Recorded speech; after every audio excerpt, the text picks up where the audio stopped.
From the headquarters of Telesur English in Quito, Ecuador, I'm Carla Gonzalez, and this is From the South.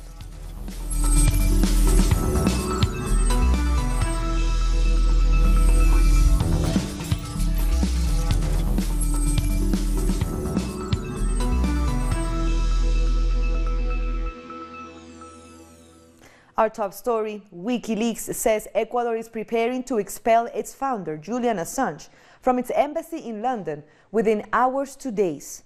That's according to a tweet from WikiLeaks, which said it got the information from, quote, a high-level source within the Ecuadorian state.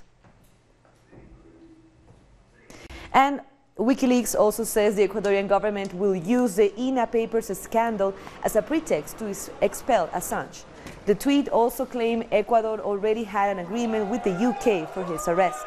The government called the claims unsustained rumors. A cross-party committee has been created by the members of the National Assembly in Ecuador to investigate its president, Elizabeth Cabezas. The committee was approved with 123 votes in favor and 1 abstention. Now, 3 assembly members will have to investigate the president of the assembly, accused of blocking a corruption probe against President Moreno. An audio was leaked in March where Cabezas was heard talking to Interior Minister Maria Paula Romo, allegedly about the votes needed to prevent the investigation. This concerns the President of the National Assembly. We have to defend the institution. We do not have to be confused about this. This is not a criminal case. Recently, we received an important recommendation from the Observatory of the Legislative Power, and the reform of the legislative function is clear. These determination processes do not require to verify the legality of the evidence because we are not handling a judicial case here. And still in Ecuador, workers at a plantation company are demanding that the authorities help them reach a settlement in their dispute with the company. The Furukawa Plantation Company, which exports abaca fiber, used to make specialized paper, was closed in February. It was accused of labor abuses that amounted to modern slavery. Denise Herrera reports. Jose has been working at the Furukawa Plantation Company since 1999. He lives in a single room with his family on one of the company's plantations. He says, but the workers' conditions have caused serious injuries among the employees, and he complains that the company has never fulfilled its obligations. Everyone wants to leave. I want to leave too. Recently, I heard that Furukawa is going to fix the camps and they will give us $500 a month. No one will accept that. We are already in terrible conditions. Walter is one of those helping the Furukawa employees. He says they just want the workers' right to be respected. The company is now closed. It would be very bad if it opens again in 2 months and the workers have to go back to the same thing. And at this point, the state should have a plan for the workers. Various organizations in defense of human and workers' rights are also supporting the employees. If the state does nothing to punish the company, if it doesn't insist that the company pays them what they are legally entitled to and pays for the abuses it has committed, then the state will be an accomplice to the systematic violation of human rights at Furukawa Company. The owner of Furukawa argues that the company has turned Ecuador in the world's second biggest exporter of abaca fiber, and that it has met all its commercial, tax and labor obligations. However, the workers are warning of new violations of their rights. We know that Furukawa is planning to destroy the workers' camps and leave them on the streets. These people already live in miserable conditions and they have nowhere to go apart from these camps. Our rights must be respected. There are children and teenagers who have been raped in the camp. My daughter was raped, and they don't understand. I will not allow this as long as I live. The workers say they want talks at the highest level to find a peaceful solution. They also accuse the government of protecting the company's interests, while it abuses its workers' rights. Denise Herrera, Telesur, Ecuador. In other news, the first bilateral economic and business forum was held in Moscow to strengthen cooperation between Venezuela and Russia. Our correspondent Hansel Oro was there and has the details. In the framework of this fourth Venezuela and Russian Joint Commission, the two delegations developed the first Business Economic Forum to contribute to commercial development in the industrial area and the supply from Russia of a variety of pharmaceutical and agro-food products. This is part of an strategic alliance between both countries that in words of Tatiana Moskova, General Director of this Commission, it is without a doubt the way to strengthen the bilateral relations. Nearly 300 businessmen participated in this event, from both the private and the state sector of this Euro-Asiatic nation. Venezuelan Minister of Agriculture Wilmer Castro Soteldo also participated. He pointed out that it's necessary to expand the economic horizons between these two countries and maintain the guarantee around 60% of the wheat that comes from Russia to Venezuela. Minister Castro Soteldo also spoke about the exchange of technology and to enhance the mechanization and modernization of this sector in the Bolivarian nation. The topic of fertilizers also was addressed, a strong issue that Venezuela is negotiating with Russia. The Minister of Planning, Ricardo Menendez, mentioned that this strategic alliance could also contribute to modernization and provide security to the Venezuelan electrical system, especially taking in account the computer attacks that occur at the Guri hydroelectric power plant. More important agreements between these two countries will be signed, one related to the supply of pharmaceutical products, another in reference to the transportation sector. Our correspondent Hansel Oro from Russia. And the Colombian President Iván Duque has not explained yet why Venezuelan military deserters remain in the border city of Cúcuta. Videos have been circulating which suggest they are receiving training as part of the so-called Freedom Operation announced by the opposition member Juan Guaidó to remove the government in Venezuela. Senator Antonio Sanguino has condemned the fact that Venezuelan deserters could be receiving training in hotels on Colombian territory to prepare a military operation against the government of Nicolás Maduro. There are videos in which soldiers appear with hoods on and admit that they are part of Operation Freedom and that the operation is waiting for orders from the supposed interim president Juan Guaidó to begin military action against the Venezuelan National Guard, which is loyal to President Maduro. In this video, one of them speaks with an air military authority in an attempt to split the armed forces.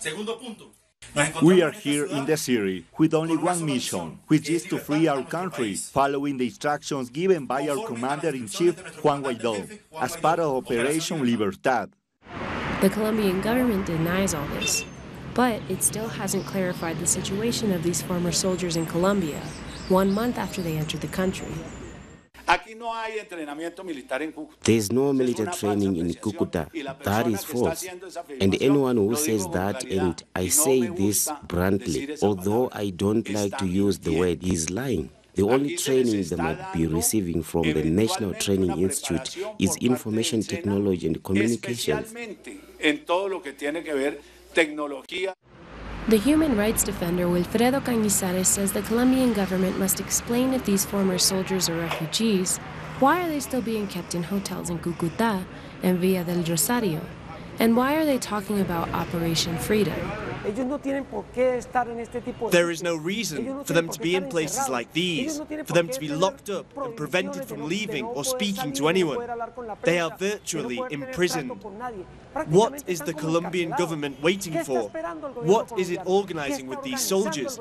Why do they refuse to deal with this matter publicly and transparently?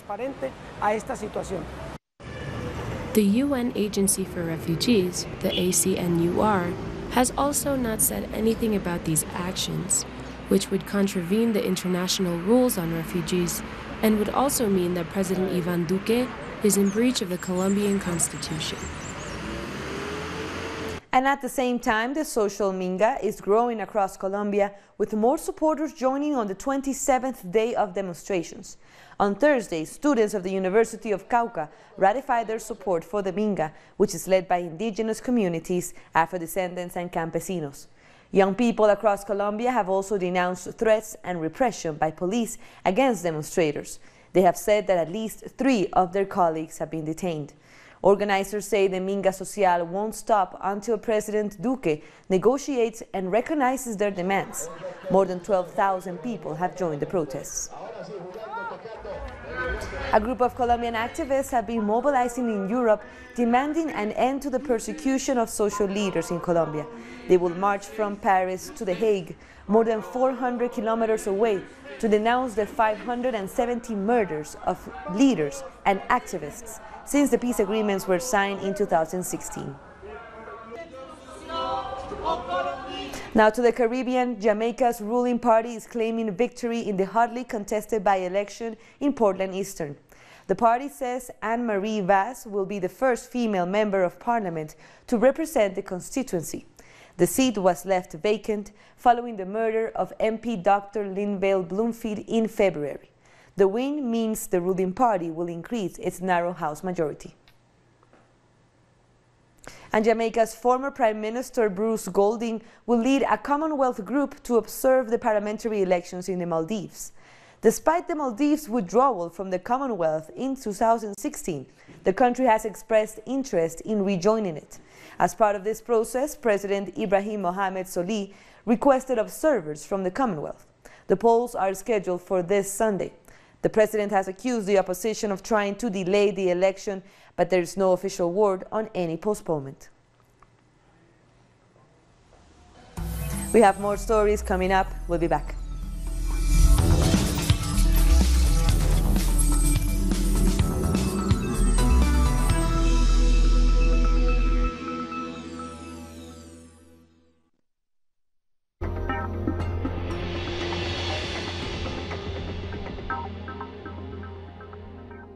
We are present at every event where our nations are staring. We believe in a new global vision, united in every broadcasting. We keep expanding our horizons and working on a closer and better communication.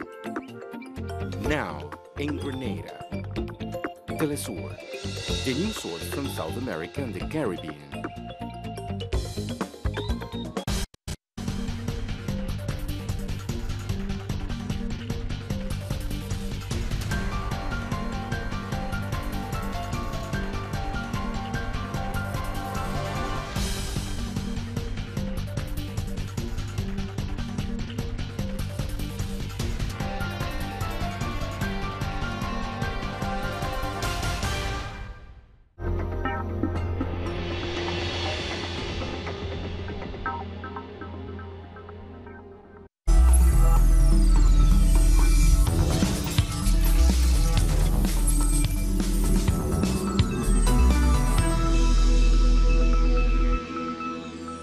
Welcome back.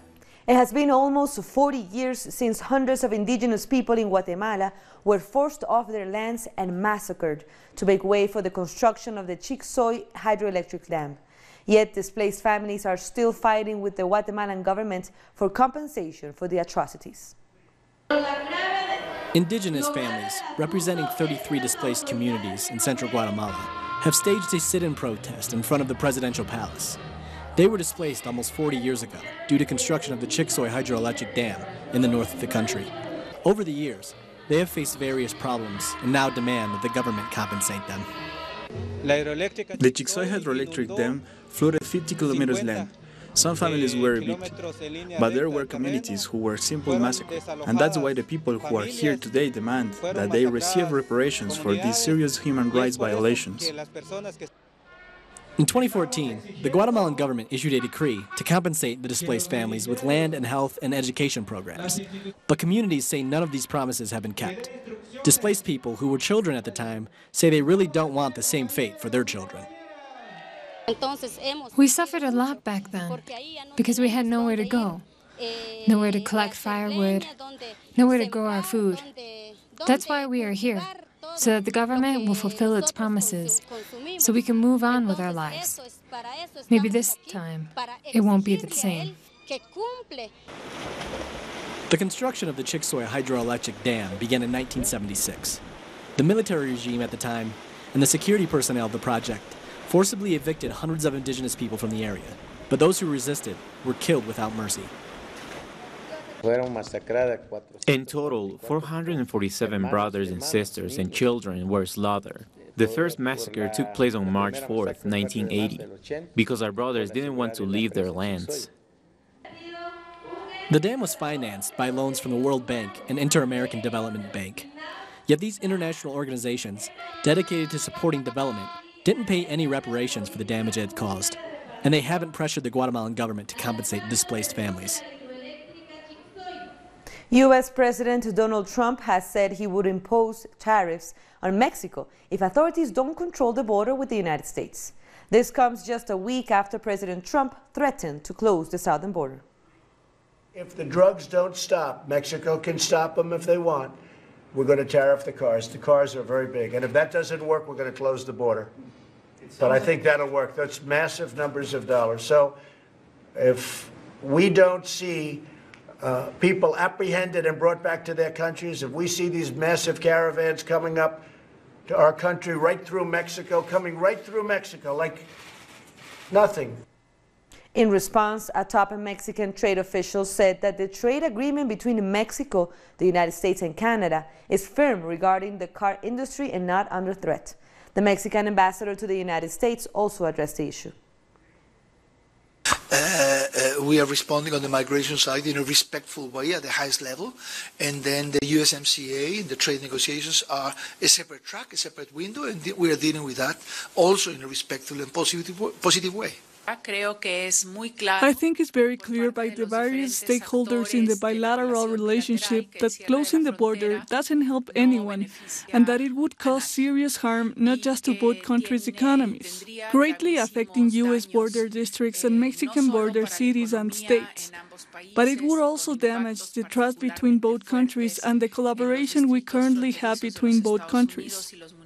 Peruvian authorities have launched an investigation into the death of a British pastor and activist whose burnt body was found Tuesday in the Amazon city of Iquitos. 71-year-old Paul Macaulay was campaigning against the incursion of oil and mining companies into communities in the Amazon. His body was found in a hostel he set up for indigenous students. He founded an environmental network in 2004 to defend indigenous rights. They all need to think about the other species in danger, which are the human species. The indigenous people and the riverside people are no longer able to live sustainably in their areas because they've been robbed of their natural resources. And continually they're coming to the cities as refugees. A plan to implement a policy to register Venezuelan nationals with Trinidad's immigration is now before the island's cabinet for consideration. The policy, still subject to approval, will allow Venezuelan nationals to work in Trinidad for a year. A 2-week period has been proposed for the registration process. Today, I did take to Cabinet a note with a proposed policy as to how we would deal with the Venezuelans who are in Trinidad and Tobago and the whole registration process. That note went to Cabinet today. I've made certain proposals to Cabinet. A decision was taken to send it to the Finance and General Purposes Committee, which will sit on Monday. That is the committee, a subcommittee of Cabinet that looks at some of our Cabinet notes in more detail and interrogates it better.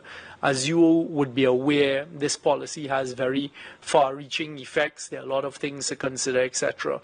So we will be considering the note on. Undercover police could soon be operating in schools across Trinidad and Tobago. The plan was announced by Police Commissioner Gary Griffith to help tackle increasing student violence. The commissioner also announced plans to set up a domestic violence unit.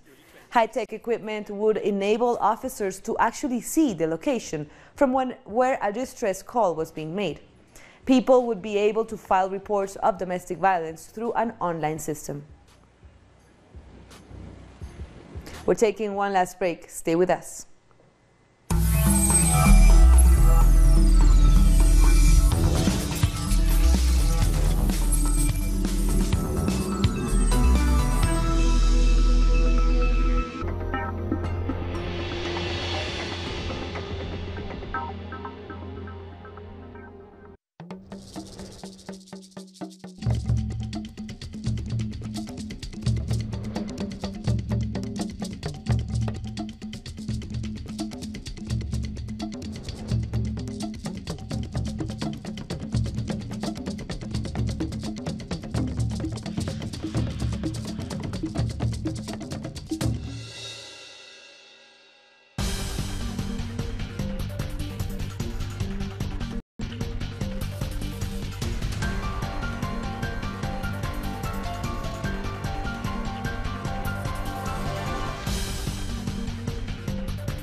Welcome back.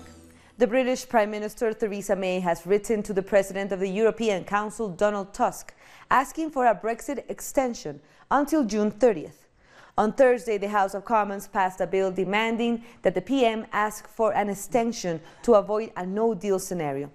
Tusk had offered an extension of a year, but May is trapped by pro-leave elements within the right-wing Conservative Party. The move comes as negotiations between the governing Tory party and the opposition Labour Party continue, seeking to find a Brexit consensus. And in Ireland, the German Chancellor Angela Merkel met with the Irish Taoiseach, which is the Prime Minister, Leo Varadkar, on Thursday to address the possible complications of a no-deal Brexit scenario for the country. Ireland is determined to avoid a hard border between the north of Ireland, which is UK territory, and the Republic. The Republic of Ireland and the UK will share the only land border between the EU and the United Kingdom.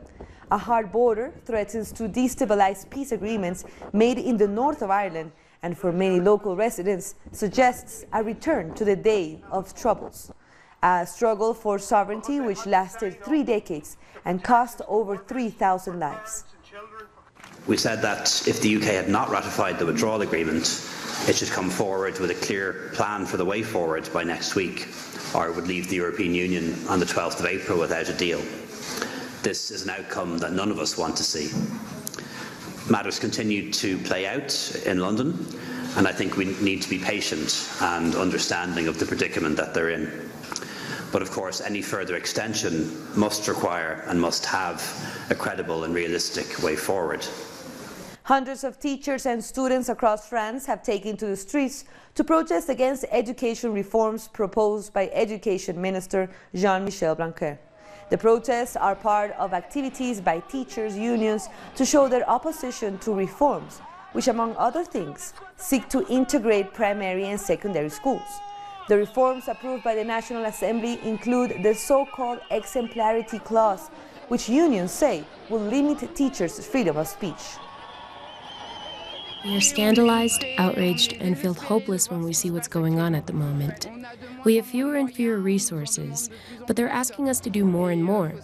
People must know that one of the teachers' biggest demands for many years has been our salaries, which have already been frozen for 9 years. With inflation, that's the same as losing 1 month of wages each year. 1 month of wages is a huge amount, and there aren't many employees who would agree to lose that. We've been doing it for 9 years already, and we don't flinch.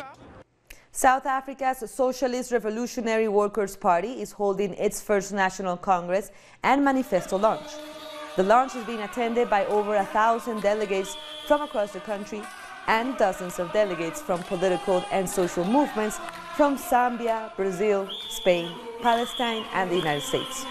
Speaking during the launch, the party's leader, Irving Jim, urged South Africans to vote for a party that put the interests of the poor first.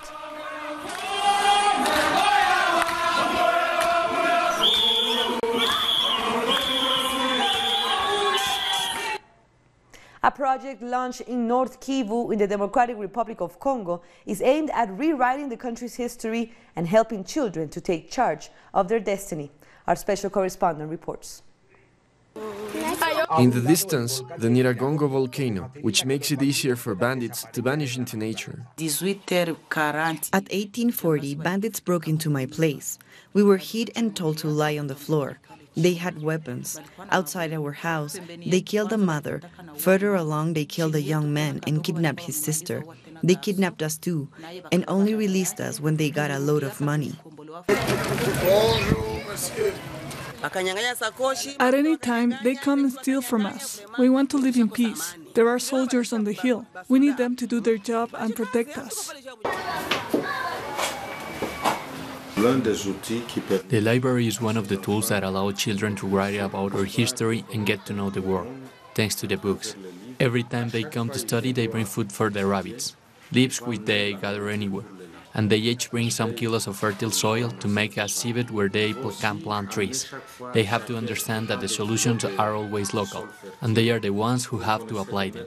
We want to teach children the value of responsibility so they can take control of their own lives. The Leopard Education Program deals with local history, so the children can understand both the potential and the difficulties of their community. Also the history of their people, including the slave trade that went on in the 15th century at the foot of the same volcanoes. They also write about their own personal history.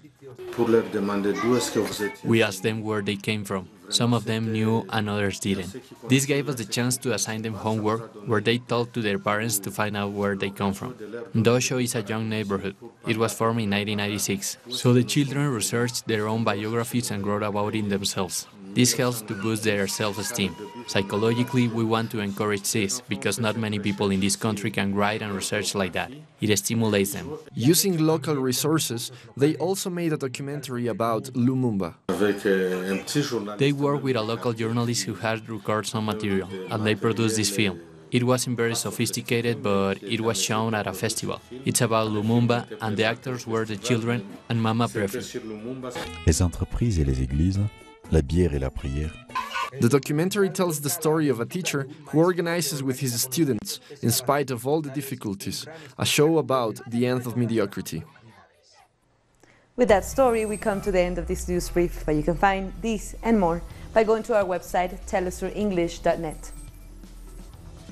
And for our viewers in Africa, we are on Starsat channel 461 in South Africa and 539 in Nigeria. And you can also join us on social media. For Telesur English, I'm Carla Gonzalez. Thank you for watching.